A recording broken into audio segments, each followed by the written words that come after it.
என் பிரியா கூட தான் வாழ்வேன். செத்தா அது இந்த பேயால தான் சாவேன். என்னங்க கொஞ்சம் பாருங்க.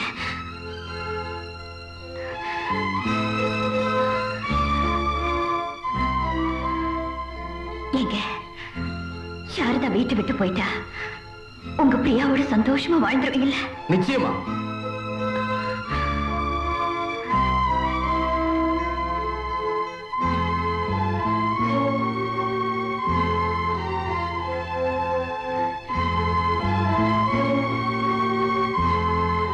நீங்க உயிரா நினைக்கிற பிரியா இவதான். அந்த உயிரையே போக்கும் விஷமா நினைக்கிற சாரதா நான் தான். இனி நான் கேட்க மாட்டேன்.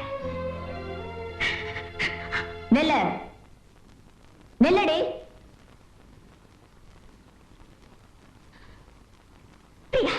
என்னடி பிரியா? தாத்தா என் வாழ்க்கையை அழிக்க குழி தோண்டாரு.